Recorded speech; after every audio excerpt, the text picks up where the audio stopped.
Hello friends, आज मैं CIPET JEE entrance exam का थर्ड लेक्चर लेके आया हूँ। मॉडल पेपर का थर्ड पार्ट है। एक ही पेपर को मैं 3 पार्ट में लेके आया क्योंकि 60 क्वेश्चन थे और एक ही दिन अगर लेके आता तो ज़्यादा लंबा हो जाता। तो आज ये थर्ड पार्ट लेके आया हूँ। सोच रहा हूँ आज पूरा कंप्लीट ही कर दूँगा। तो आज जल्दी से इसको शुरू करते हैं। आपको मैं बता दूँ कि अभी इसको डाउनलोड करने का लिंक मैं वीडियो के डिस्क्रिप्शन में दे दूँगा। अगर जो डाउनलोड नहीं कर पाते वो अपना मेल आईडी मुझे कमेंट कर दे, मैं उसको मेल कर दूंगा। 3 सॉल्व पेपर है मेरे पास, तीनों मेल कर दूंगा। आप उससे देख के सॉल्व कर सकते हैं, कुछ समझ सकते हैं, कुछ आपको हिंट मिल जाएगा कि पेपर कैसा बनेगा। और अभी तक एडमिट कार्ड नहीं आया है। मेरा कल बात भी हुआ था सीपेट हेड ऑफिस में, तो उन्होंने वहाँ से पता चला कि अभी लिंक अपडेट नहीं हुआ, जल्द ही अपडेट हो जाएगा। बट एग्ज़ाम डेट वही रहेगा, आपका एग्ज़ाम डेट एक्सटेंड नहीं होगा। 12 जुलाई को आपका एग्ज़ाम है और अभी तक जो अप्लाई नहीं किए हैं वो 2 जुलाई तक अप्लाई कर सकते हैं। तो 2 जुलाई इसका लास्ट डेट है, आप जल्दी से अप्लाई कर दें। एडमिट कार्ड आज या कल में अपलोड हो जाएगा, वहाँ से आप डाउनलोड कर सकते हैं। कैसे अपलोड होता है मैं आपको बता दूंगा कि कैसे डाउनलोड करेंगे। आज ये थर्ड पार्ट है और कल मैं पीजीटी पीपीटी का लेक्चर लेके आऊँगा। उसका जो मॉडल पेपर है उसको बताऊंगा मैं कि उसको कैसे सॉल्व करेंगे। तो चलिए आज शुरू करते हैं। तो इसके पहले वाले वीडियो में मैंने आपको बताया था कि bar is the unit of pressure. यहाँ तक कंप्लीट हो गया था कि अपना बार जो है प्रेशर का मात्रक है। अब क्वेश्चन नंबर 33 से देखते हैं। क्वेश्चन है, when an electron jumps from higher orbit to lower orbit in an atom the energy is. बोल रहा है कि एक इलेक्ट्रॉन है, वो हायर ऑर्बिट से लोअर ऑर्बिट में, मतलब ऊपर से नीचे आ रहा, मतलब हायर से लोअर में आ रहा, बड़ी कक्षा से हायर ऑर्बिट से लोअर ऑर्बिट में आ रहा है। तो एनर्जी क्या होगा उसमें? देखिए, जब भी कोई इलेक्ट्रॉन जब हायर ऑर्बिट से लोअर ऑर्बिट में आता है ना, तो एनर्जी इमिटेड होती है, मतलब एनर्जी प्राप्त होती है। एनर्जी बाहर एनर्जी प्राप्त होती है। ठीक, जब हायर ऑर्बिट से लोअर ऑर्बिट में आएगा तो एनर्जी इमिटेड होगा। और जब भी लोअर ऑर्बिट से हायर ऑर्बिट में जाएगा, मतलब नीचे से ऊपर जाएगा, मतलब यहाँ से यहाँ जाने के लिए इसको जब जाएगा ना तो एनर्जी एब्जॉर्ब करेगा और एनर्जी लगेगा। जब भी आप कोई भी काम करेंगे, छोटे से जब बड़ा काम करेंगे तो उसमें ज़्यादा एनर्जी लगाना पड़ता है। तो यहाँ भी है।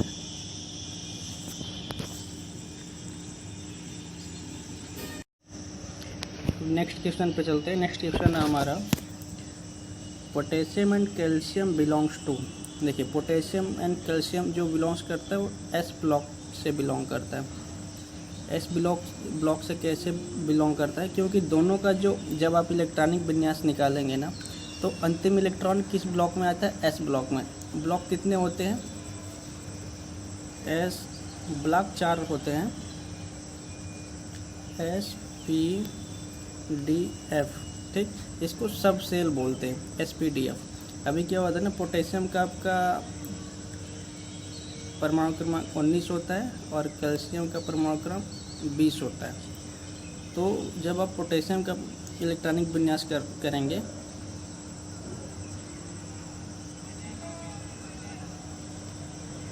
(2s2 2p6) तो ऐसे कुछ आएगा। अभी यहाँ पे लिखना मुश्किल हो रहा है।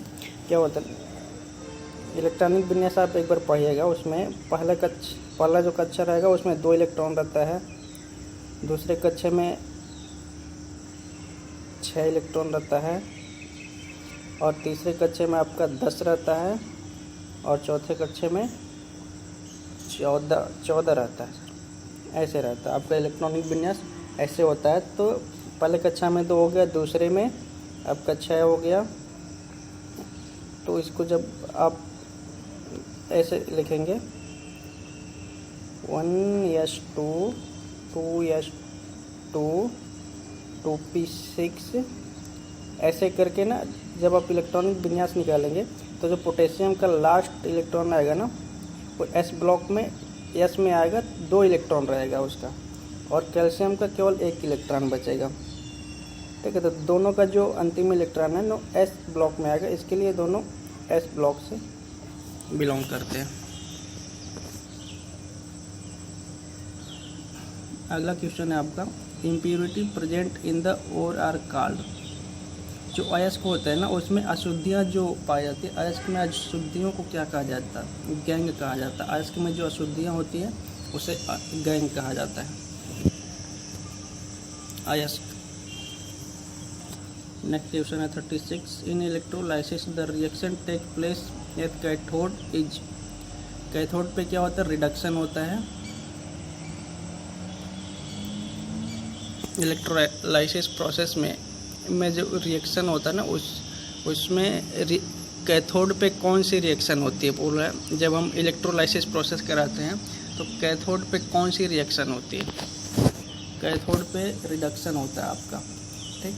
और एनोड पे क्या होता है? ऑक्सीडेशन होता है। कैथोड पे आपका हमेशा रिडक्शन होता है, एनोड पे ऑक्सीडेशन होता है। Option number B right answer है इसका। क्वेश्चन नंबर 37 देख लीजिए। 37 है आपका, which one of the following produce more number of OH ions. OH ions पूछ रहा है कि निम्न में से कौन सा OH आयंस ज़्यादा देगा। हाइड्रोड OH बोतल हाइड्रॉक्स, ये जो आपका है ना सोडियम हाइड्रॉक्साइड, ये OH आयन ज़्यादा देगा। Hydroxide OH ion, hydroxide ion है, तो सोडियम हाइड्रॉक्साइड OH आयन ज़्यादा प्रोड्यूस करेगा। ऑप्शन नंबर ये इसका राइट है।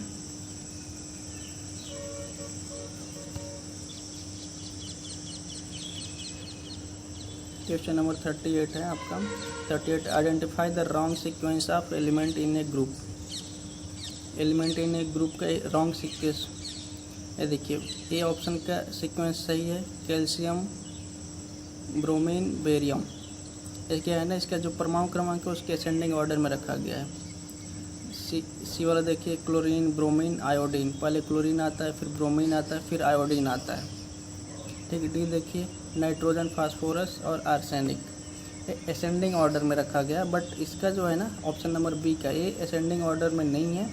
ये पहले आपका रहेगा कॉपर रहेगा, फिर सिल्वर रहेगा, फिर एयू रहेगा। एयू बोले तो गोल्ड, एजी बोले तो सिल्वर, और एयू बोले तो गोल्ड, ठीक है। तो यहाँ पे सिल्वर बीच में रहेगा, तो उसका सीक्वेंस सी हो जाएगा, बट इसका गलत दिया है, तो option number B right answer है।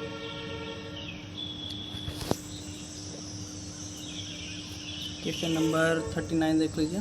क्वेश्चन नंबर 30 है, both CO2 and H2 gases are colourless.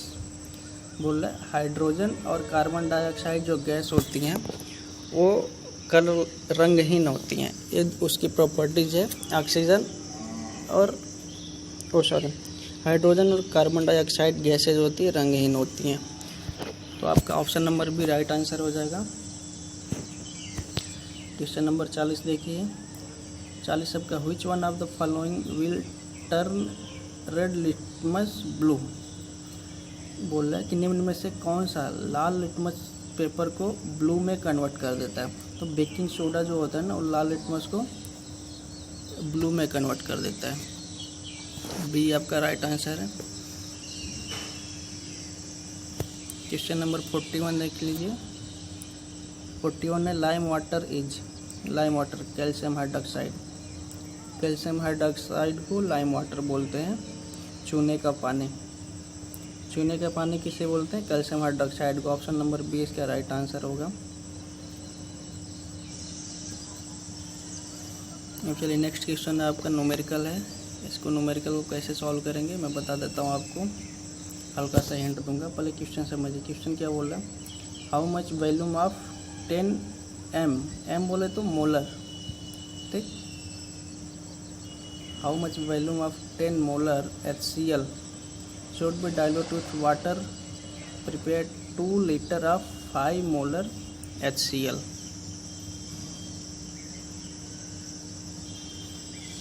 Question एक बार समझिए फिर से। How much volume of 10 molar HCl should be dilute with water to prepare 2 litre of 5 m HCl। बोला है कि HCl का कितना वॉल्यूम 10 m HCl के साथ डाइल्यूट करने पर कितना एक 10 मोलर HCl दिया है, उसमें कितना पानी मिलाएंगे कि 5 मोलर वाला HCl हमें प्राप्त हो जाए 2 लीटर। ठीक है, 10 मोलर वाले HCl में कितना पानी मिलाएंगे कि 5 मोलर वाला HCl हमें प्राप्त हो जाए। तो देखिए इसको जो सॉल्व करने का तरीका है, पहले तो आप देखिए क्या क्या दिया हो। M1 दिया है, मतलब मोलर बराबर 10 मोल या मोलर दोनों बोल सकते हैं। M2 दिया है 5 मोल। ठीक, M1 हो गया, M2 हो गया। ठीक, अभी क्या दिया है, अभी हमें पूछ क्या रहा है, हाउ मच वॉल्यूम, मतलब V1 पूछ रहा है, वॉल्यूम पूछ रहा है। और फिर उसके बाद क्या दिया है, 2 लीटर ऑफ प्रिपेयर 2 लीटर, यानी कि V2 हमें दे दिया है 2 लीटर दे दिया है। ठीक, 2 लीटर दे दिया। तो हमें M1 पता है, M2 पता है, V1 पता है, V1 निकालना और V2 पता है। ठीक, तो जो इसको निकालने का जो फार्मूला होता है वो होता है आपका M1 V1 बराबर M2 V2। ये आपका जनरल फार्मूला आएगा, बट ये फार्मूला आया कहाँ से वो मैं अगर बताऊंगा तो थोड़ा सा 2-3 मिनट टाइम लगेगा। अभी उसको छोड़ दीजिए, आप बस ये फार्मूला याद करिए, M1 M2 बराबर M2 V2। ठीक, हमें M1 का मान पता है 10, V1 का मान निकालना है, फिर M2 का मान पता है 5, V2 का मान पता है 2। अभी जब आप इसको सॉल्व करेंगे तो ये आपका V1 का जो मान आएगा, V1 बराबर 1 लीटर। ठीक, तो 1 लीटर आपका सही आंसर होगा। सॉरी, तो ऑप्शन नंबर ए राइट होगा इसका। सॉरी, तो इसका जो राइट आंसर होगा 1 लीटर होगा। क्वेश्चन नंबर 43 है आपका। 43 which is Lewis acid. Lewis acid कौन सा है, BF3, boron trifluoride. Boron trifluoride को लेविस एसिड बोलते हैं, यानी कि option number B right answer होगा। क्वेश्चन नंबर 44 देखिए। 44 है bond in acetylene are 2 pi bond. Acetylene में कौन सा बॉन्ड बनता है, 2 पाई बॉन्ड बनता है। ऑप्शन नंबर ए राइट होगा आपका।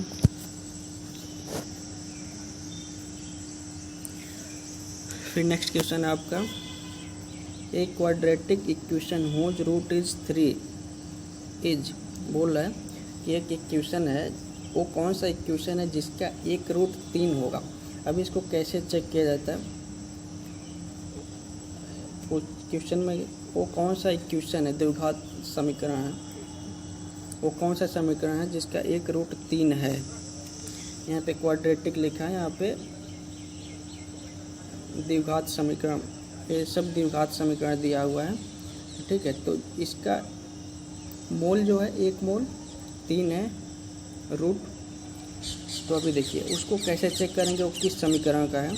तो 3 को जब आप सभी में रखेंगे ना, सब में रख के आप चेक करेंगे तो इधर का वैल्यू 0 होना चाहिए। तो आप सब में रख के चेक करेंगे ना तो किसी में 0 आएगा नहीं, बस D में जब आप रखेंगे ना तो 0 हो जाएगा। जैसे यहाँ पे 9 हो जाएगा, -5 × 3 15 + 6, 9 × 15 - 15 0 हो जाएगा। ठीक है, तो आपका option number D right answer है।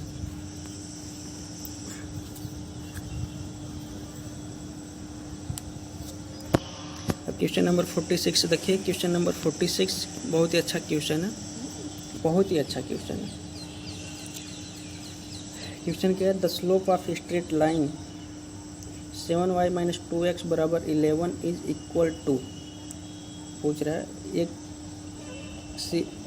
सरल रेखा का समीकरण दिया हुआ है 7y माइनस 2x बराबर 11। इसका स्लोप पूछ रहा है, मतलब प्रवणता, हिंदी में उसको प्रवणता बोलते हैं, स्लोप। तो इसका जो राइट आंसर आएगा आपका 2/7 आएगा। अब मैं बता देता हूँ आपको निकालेंगे कैसे। जनरली आप एक प्रवणता निकालने का एक फार्मूला याद कर लो। जब भी प्रवणता पूछे आपको तो इसका जो फार्मूला होता है -b/a, माइनस b बोले तो -2 और ऑलरेडी माइनस है, ये भी माइनस में तो प्लस हो जाएगा। a क्या है, 7 है हमारा, ठीक। तो ये आपका मतलब फार्मूले, ये आपका जनरल फार्मूला है, इसको आप इतना ही याद कर लेंगे -b/a, तो वहाँ से निकाल लेंगे। या फिर जो सरल रेखा का समीकरण क्या होता है, y बराबर mx प्लस c, ठीक। अभी इसको इस फॉर्म में लेके आएंगे, y बराबर mx प्लस c, तो क्या हो जाएगा ये 7y बराबर 2x प्लस 11, ठीक हो गया। अभी हमें इस फॉर्म में लेके आना है, तो y बराबर हो जाएगा 2x/7 प्लस 11/7, ठीक है। और हमारा वो फार्मूला क्या था, y बराबर mx प्लस c के जगह पे a हो गया 11/7 और m के जगह पे क्या हो गया 2/7, ठीक है। तो आप ऐसे निकाल सकते हैं। तो यहाँ से भी वही फार्मूला आएगा -b/a। तो सरल रेखा का जो समीकरण होता है आप वहाँ से निकाल लें, या फिर जस्ट एक फार्मूला याद कर लें कि सरल रेखा का जो प्रवणता होता है m बराबर -b/a, तो वहाँ से निकाल सकते हैं।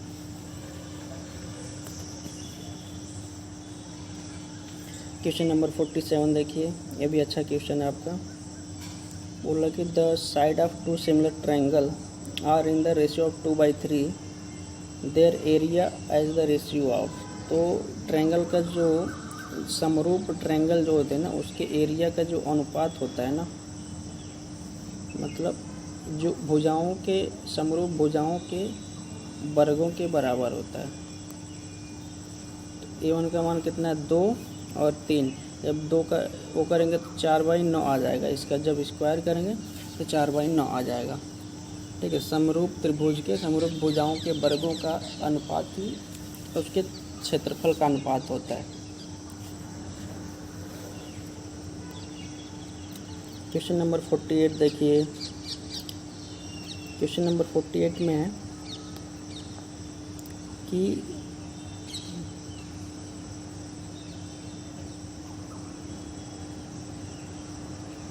देखिए क्वेश्चन नंबर 48 है, cos की पावर 4x माइनस साइन की पावर 4x, इसका वैल्यू निकालना है, इसको सॉल्व करना है हमें। तो देखिए अभी आप देखिए, cos की पावर 4x को ऐसे लिख सकते हैं 2x का whole square minus sine square x का स्क्वायर, ऐसे लिख सकते हैं। इसमें कोई प्रॉब्लम नहीं होगा, 2 दूना 4x ही हो जाएगा जब आप मल्टीप्लाई करेंगे तो, ठीक। अभी देखिए, अभी ये किस फार्मूले हो गया, a square minus B square के फार्मूले में आ गया, ठीक। अभी a square minus B square का फार्मूला लगा देंगे तो क्या हो जाएगा, cos square x plus sine square x। a square minus B square का फार्मूला क्या होता है, एक कोष्टक में a प्लस बी और दूसरे कोष्टक में a माइनस बी होता है, ठीक है। और दूसरा कोष्टक में क्या हो जाएगा, cos square x minus sine square x, ठीक। अभी cos square x plus sine square x का मान कितना होता है, 1 होता है। तो बाकी यहाँ पे 1 रखने पे क्या बचेगा, केवल cos square x minus sine square x। अब ये जो है हमारा cos 2x का फॉर्मूला है बराबर cos 2x। इसको हम cos 2x का फार्मूला 2-3 टाइप का होता है। तो हमारा जो एक फार्मूला होता है 2 cos स्क्वायर x माइनस 1, ठीक है। तो यही हमारा आंसर हो जाएगा उसको जब सॉल्व करेंगे तो।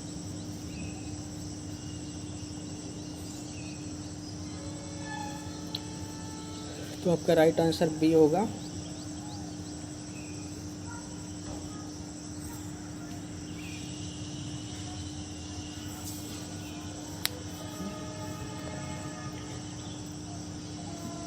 अभी मैं देखिए सोचा था कि आज कंप्लीट कर दूंगा, बट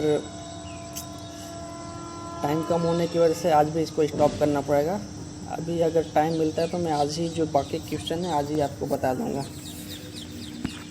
अभी ज़्यादा क्वेश्चन बचे नहीं हैं, बट ये देखिए आपका इधर 10 क्वेश्चन बचे हैं। ये ज़्यादा टाइम नहीं लगेंगे, बट मेरे पास क्या है कि अभी टाइम बहुत कम है यार।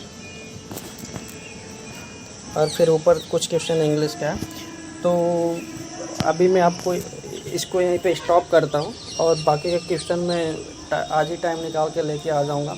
और आप लोग अपना मेल आईडी मुझे कमेंट कर दो, मैं आपको इसका जो मॉडल पेपर है ना तीनों, वो आपको मेल कर दूँगा, तो आप वहाँ से अच्छे से पढ़ सकते हैं। क्योंकि अभी मैं तो ऐसे वर्बली बता रहा हूँ आपको, फार्मूला पता नहीं समझ में आ रहा है कि नहीं आ रहे, वो तो मेरे को पता नहीं, बट आप अपना मेल आईडी दे दो मेरे को, मैं आपको मेल कर दूँगा। और बाकी क्वेश्चन मैं आज ही या फिर कल सुबह लेके आ जाऊँगा, और एडमिट कार्ड आज या कल आ जाएगा। और प्रिपरेशन अच्छे से करते रहिए आप। Thanks for watching.